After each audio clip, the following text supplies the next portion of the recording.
Muito bem, estamos chegando para mais um encontro e nesse encontro nós vamos falar a respeito de reviravoltas no seu roteiro, na sua trama, no seu livro. E olha só, de antemão é importante colocar que criar uma reviravolta no roteiro não é uma tarefa fácil. Aliás, nunca foi e nunca será uma tarefa fácil. Porque se assim o fosse, todo livro era best-seller. Todo mundo saberia fazer reviravolta e o livro seria recorde de vendagem em qualquer lugar do mundo, né? Então isso a gente sabe que não acontece. Isso é fórmula pronta. Enfim, não existe uma fórmula eficaz que sirva para todo mundo. Tá? A minha audiência é diferente da sua audiência. A sua audiência é diferente da audiência de outra pessoa. Os temas que você vai escrever são de interesse de um determinado grupo e de outro grupo, diferentemente, são de outro escritor. Então não existe uma fórmula que serve para todo mundo. O que nós temos, e talvez seja essa a intenção do curso inteiro, na verdade, é mostrar para você quais são as técnicas aplicadas para que você encontre a sua, para que você encontre a sua forma de escrever, a sua forma de criar metas, criar roteiros, personagens. Então, o que há em um curso é uma inspiração. Então, você se inspira em obras de sucesso, nas obras corretas, porque não adianta nada você se inspirar em obras que estão fadadas ao fracasso, porque, afinal de contas, a própria rejeição à obra já mostra que não foi para frente, né? Então, a gente se inspira em obras que deram certo, e aí a gente vai tirando ali pequenos elementos que vão nos ajudando a formar a nossa própria forma de escrever. Mas seja como for, o tema desse encontro é criando reviravoltas e lógico que toda a história é mais emocionante quando há uma reviravolta. Todo bom filme, todo livro que você já leu e que te causou um bom sentimento são justamente aqueles livros e aquelas histórias que você olhou em algum momento da história e falou, nossa, não imaginava que tomaria esse curso a história. Então, esta é a ideia deste encontro, tá? Uma das coisas que a gente já sabe que não funciona é vagar muito de longe, tá? Querer viajar muito na maionese e levar a trama para um lugar diferente do seu eixo principal. Quer dizer, criar uma reviravolta sem o respectivo contexto, ligação com o contexto da sua trama principal. Então tem que haver reviravolta, sim, mas não uma reviravolta de objetivos, e sim reviravoltas nas ações propostas aos personagens para alcançar o objetivo da trama. Né? Porque senão o que acontece? Sua história começa com uma ideia e termina com outra, e a primeira ideia se perdeu e o leitor sente. O leitor sabe quando você está enrolando. Né? Então, vamos ser muito franco e entender que é muito importante fazer isso de boa fé. Portanto, vagar muito longe do que é comprovadamente confiável atrai mais insegurança, é o caso aqui de se inspirar nas obras que não têm repercussão, né, do que os ficcionistas que a gente está procurando mesmo. A boa notícia aqui é que existem, como eu disse, alguns padrões, existem algumas ideias que vão ajudar você a se inspirar e encontrar a sua forma de criar uma reviravolta no seu roteiro. Tá bom? E olha só, em qualquer uma dessas ideias que eu vou colocar aqui agora, sempre vai haver pessoas do contra e pessoas a favor. Eu vou falar sobre, por exemplo, Deus Ex Machina, vai ter gente que vai meter o pau nisso e tem gente que vai mostrar como isso funciona. Eu vou falar sobre Média Res e Média Res, que tem gente que vai criticar e tem gente que vai mostrar que isso realmente funciona. Obras grandes com isso aplicado que funciona. Então não tem como padronizar. Tá? Então você vai receber essas informações e vai filtrar ela de acordo com a tua ansiedade, com o teu jeito de escrever. Tá? Apenas inspire-se. Ok? Então vamos lá. Uma das formas de criar reviravolta no seu roteiro é você utilizar uma das técnicas conhecidas da literatura chamada in media res. In media res é um termo latim, tá? In media, normalmente se diz medias res, que é no meio das coisas. Se você parar para pensar, é curioso, né? O próprio nome já explica, né? No meio das coisas é você pegar pegar essa técnica, aplicar ela, fazendo com que você coloque diante do leitor uma cena que a princípio não tem pé nem cabeça, mas é um fragmento de uma cena que estava lá no meio da sua história e traz ela para o começo. Tá? Isso é muito utilizado às vezes no prólogo, né? Ou ali no comecinho da história, para poder chamar a atenção. Uma das histórias que usou isso, eu já citei aqui como exemplo, é a história que virou filme, Tropa de Elite, né? do Padilha, José Padilha. Ele coloca inicialmente no filme a cena do Capitão Nascimento sendo fuzilado. E você já assiste o filme achando que ele morreu, né? Que ele vai morrer no final, porque você percebe que é uma antecipação de cena. Então, essa é a ideia do In Media Res. Bom, uma outra forma de criar reviravolta também é você usar a arma de Chekhov. Chekhov, né? O nome russo. Olha só, antes de eu falar dessa arma de Chekhov, deixa eu explicar para você um pouco sobre Deus Ex Machina. Deus Ex Machina é um termo que você vai ter contato, se não teve ainda, no meio literário, que é aquele tipo de solução. Também seria uma reviravolta, tá? E é muito usado em livros de ficção, literatura juvenil. Por que isso? Porque, a princípio, o que é, né? O Deus Ex Machina é quando a história não tem mais para onde ir. Tipo, a trama tá tão fechada, chegou numa sinuca de bico, acabou, não tem mais o que fazer.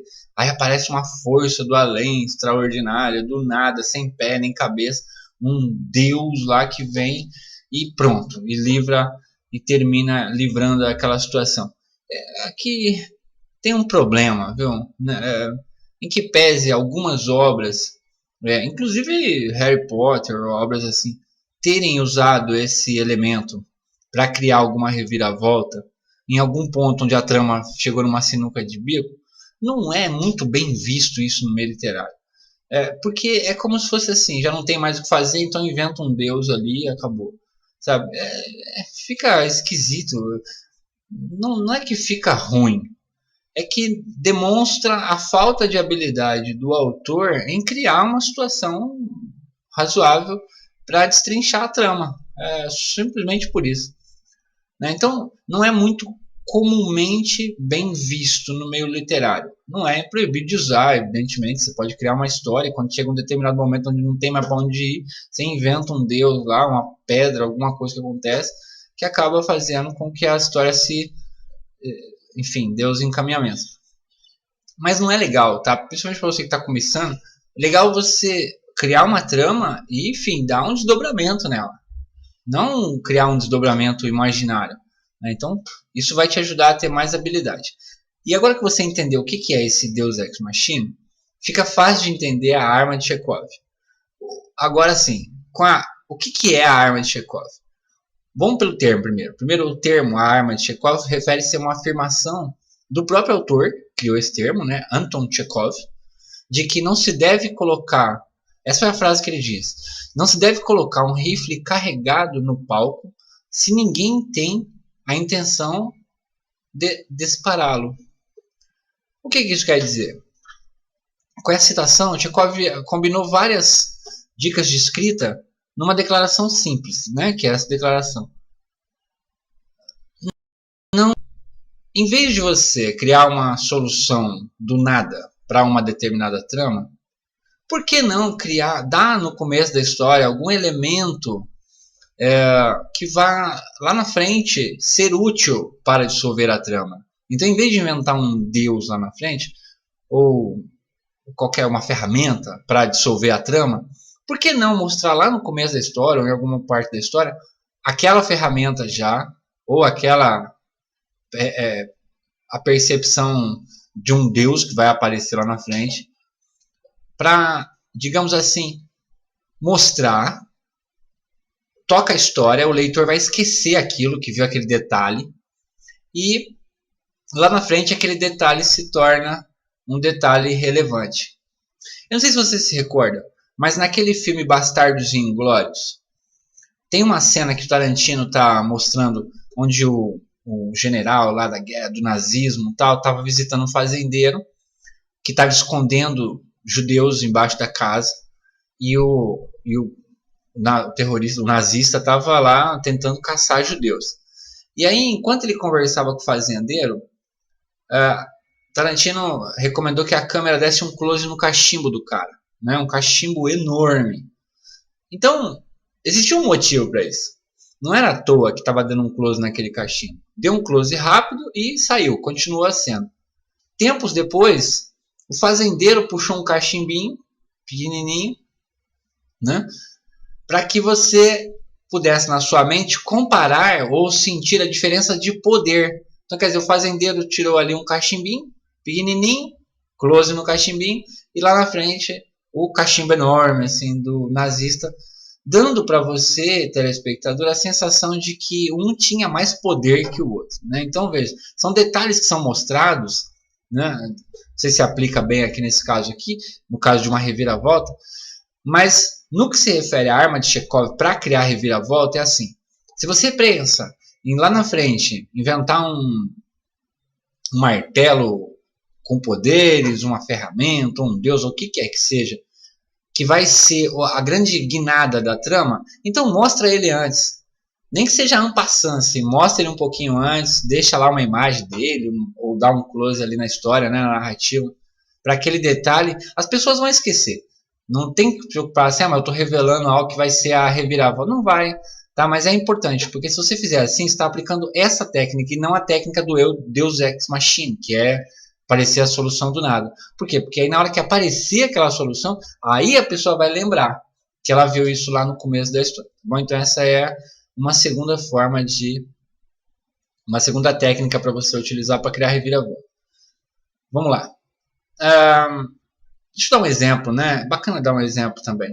Vamos lá, eu tenho um exemplo anotadinho aqui.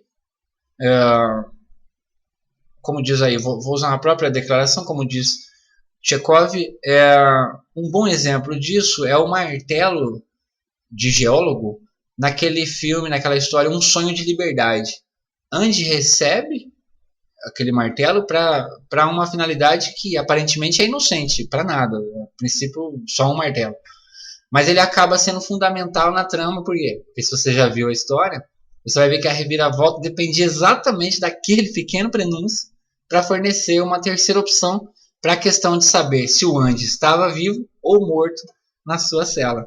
Então vale a pena você aplicar essa técnica com cuidado também, de deixar a pessoa ver, né, o detalhe antes dele ser usado lá na frente. Tá bom? Aí a pessoa vai lembrar.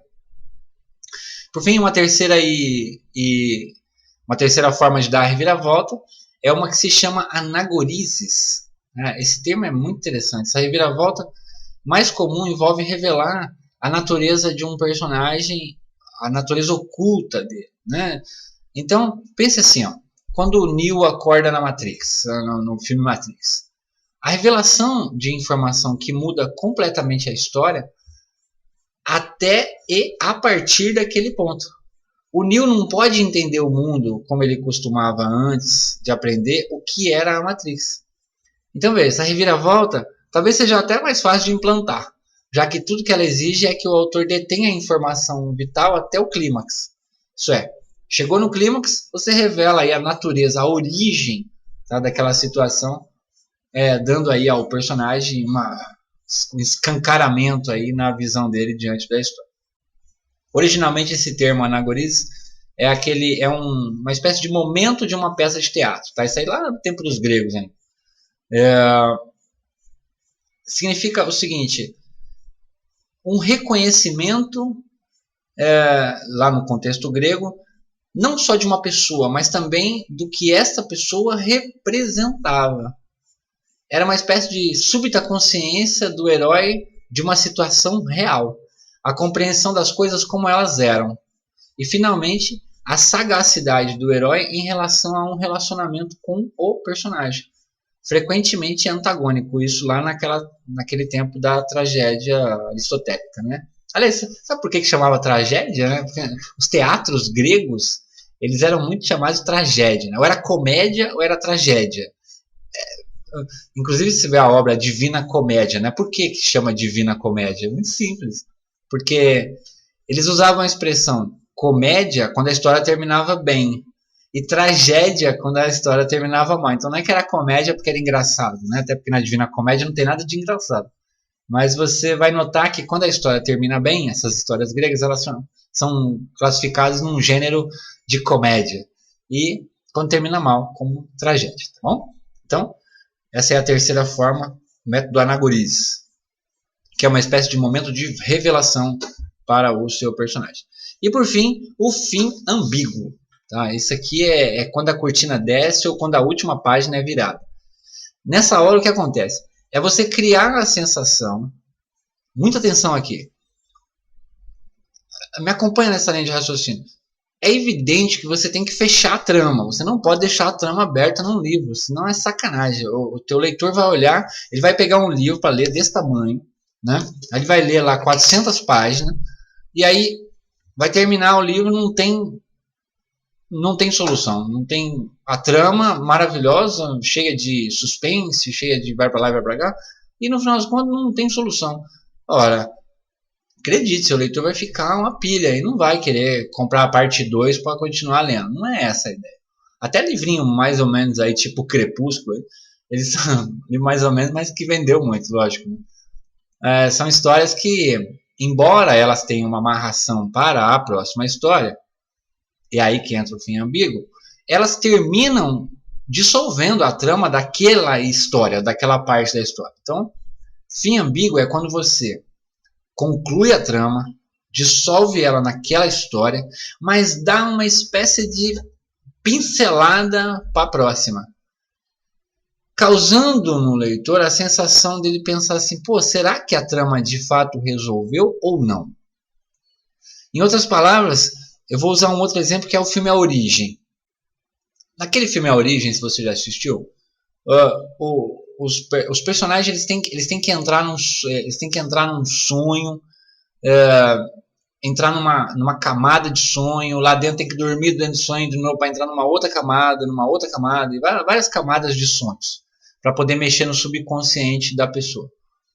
Quando ele está voltando, estão voltando as camadas, já acordando em cada camada, porque parece que tem que morrer em cada camada para poder acordar na anterior. Quando chega numa determinada camada que você já acha que é a camada da realidade, não está dentro do sonho mais, aí o cara, não sei se vocês lembram, cada um tinha um token. Então o Leonardo DiCaprio, no caso, ele tinha um token que era um peão. Então, ele rodava o peão. Se o peão não caísse, não parasse de rodar, significava que ele estava ainda dentro de um sonho. Então, para ele não perder o controle, se ele estava dentro de um sonho ainda, porque era muito real quando você sonha, não é? Você não sente como se fosse real. Ele tinha que rodar o peão e deixar o peão cair para ele ter certeza que estava na realidade. Porque se fosse uma camada de sonho, o peão não parava de rodar. E aí quando chega no final, não sei se eu vou estragar aqui o filme ou não, mas se eu for estragar, lamento muito, eu preciso usar o exemplo. Ele põe o peão para rodar na última cena da história, e o peão, a última cena é você ver o peão rodando. O peão tá rodando. E você tá pensando, pô, vai parar ou não vai parar pra gente saber se ele tá no sonho ainda ou se ele já tá na realidade. E aí, quando ele dá uma balançadinha, acaba o filme. Esse é um fim ambíguo. Percebe? Você não tem certeza se acabou, se a trama foi resolvida. A trama foi resolvida, perceba. De maneira racional, se você parar e olhar o roteiro, toda a trama foi dissolvida. Agora, se ele conseguiu de fato voltar para a realidade, aí ficou aberto para a próxima parte. Isso aí é o fim ambíguo.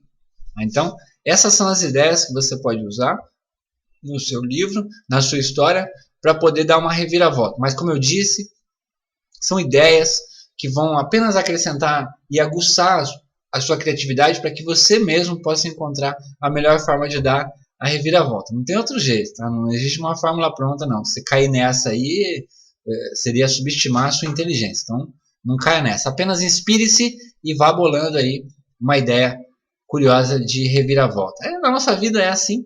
O tempo todo você vai fazendo um plano, você vai tocando sua vida. Chega um determinado ponto, acontece uma coisa, bum, inesperada, pronto. Que acontece uma reviravolta na sua vida. Então, tá fácil de pegar exemplo, né? Ok? Então, vamos lá para a próxima aula para continuar escrevendo o seu livro. Vamos lá para o próximo capítulo. Estamos chegando no finalzinho já, hein? Vamos lá para o próximo capítulo do seu livro agora. Até já.